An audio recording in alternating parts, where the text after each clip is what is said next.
2024 का लोकसभा चुनाव खत्म हो गया। उससे पहले आपको बता दें कि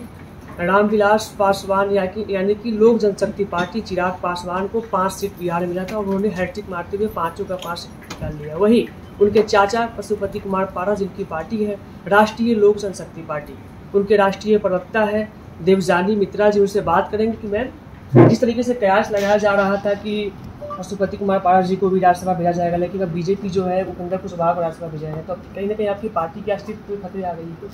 नहीं, मुझे ऐसा नहीं लगता है। किसी को राज्यसभा भेजने से के मतलब ये कतई नहीं है कि जिनको नहीं भेजा जा रहा है उनका करियर खत्म हो जाएगा। जब आप एनडीए सरकार में हो और एनडीए के घटक दलों में से बहुत ही इम्पोर्टेंट, और पहले हम ही लोग अकेले सिंगल घटक दल थे, और जिस ढंग से मोदी जी के साथ हमारे क्या कहते हैं पूर्व के केंद्र के मंत्री के रिश्ते रहे, उससे तो मैं यही कहना चाहूँगी कि इससे बड़ा पद, इससे बड़ा सम्मान जहाँ पे वो डिज़र्व करते हैं उनको मिल रहा है।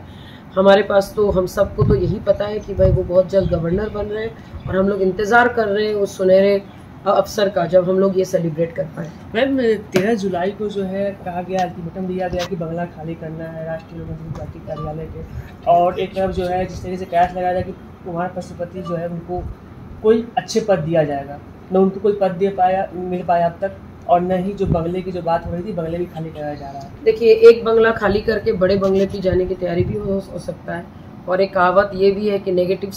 जो चीज़ है, न्यूज़ है, वो ज़्यादा स्प्रेड होता है। तो किसी के लिए ये नेगेटिव न्यूज़ है, हमारे लिए ये प्रोसेस है, क्योंकि आप जब मंत्री में नहीं हो, मंत्रिमंडल में नहीं हो, आप कैबिनेट मिनिस्टर नहीं हो, आप यूनियन मिनिस्टर नहीं हो, तो डेफिनेटली वो बंगला का हक भी आप खोते हो। जैसे स्मृति ईरानी को भी ऑर्डर आया है बंगला खाली करने की, वैसे अगर हमारे को भी आया तो हम लोग इससे कोई बहुत ज़्यादा विचलित नहीं है। कुछ लोग इसको बदलापुर की रघु की तरह बार बार बोल रहे हैं कि बंगले पे भी कब्जा होगा, हाजीपुर में कब्जा हो गया। हम लोग ऐसा काम नहीं कर रहे, हम लोग हर चीज़ को एक्सेप्ट कर रहे हैं। हाँ भाई, लोकसभा चुनाव में सीट नहीं मिला, वी आर ओके। हाँ भाई, बंगला खाली कर रहे हैं, वी आर ओके। हाँ, पार्टी कार्यालय के बारे में जो बात हुई थी उस पर गलत तरीके से लोगों को बताया गया था, लेकिन पार्टी कार्यालय डेफिनेटली अभी हमारे पास है, उसमें स्टे ऑर्डर आ गया है, वो हमारे पास ही रहेगा, क्योंकि ऐसा कुछ जो भी आरोप था वो सारा खारिज कर दिया गया, और अभी जो बिहार में जो हमारे पास पार्टी कार्यालय है वो हमारे पास ही रहेगा। क्या लग रहा है, इतने सारे प्रकरण होने के बाद भी कहीं ना कहीं आपको लग रहा है कि आपकी जो पार्टी है राष्ट्रीय लोक जनशक्ति पार्टी, उसको खत्म करने का प्रयास किया जा रहा है? देखिए, प्रयास तो बहुत लोग बहुत कुछ करेंगे, लेकिन आपके पास अगर युवा नेता का एक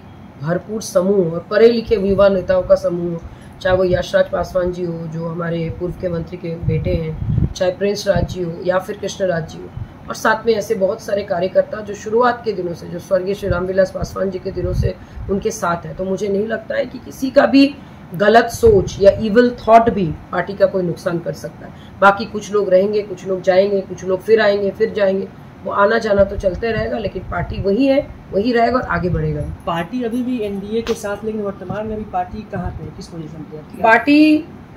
वही पे है जहाँ पे होना चाहिए, एकदम टिके हुए हैं बरगद की पेड़ की तरह, कोई हिला नहीं सकता, कोई झुका नहीं सकता है। हाँ, ये अलग बात है कि बहुत लोग छोड़ के भागने की फिराक में है, उससे कोई फर्क नहीं पड़ता है, लेकिन इतना बात जरूर है कि हम लोग टिके हुए इसलिए क्योंकि 40 ईयर्स एक्सपीरियंस के साथ पूर्व के केंद्र के मंत्री के आशीर्वाद है, और प्रिंस राज जी के थॉट, कृष्णराज जी की मेहनत और यशराज जी की विजन के साथ पार्टी बहुत आगे बढ़ी। आप बोल रहे हैं कि पार्टी जो है वही टिकी हुई है बरगद की पेड़ की तरह, और क्या लग रहा है,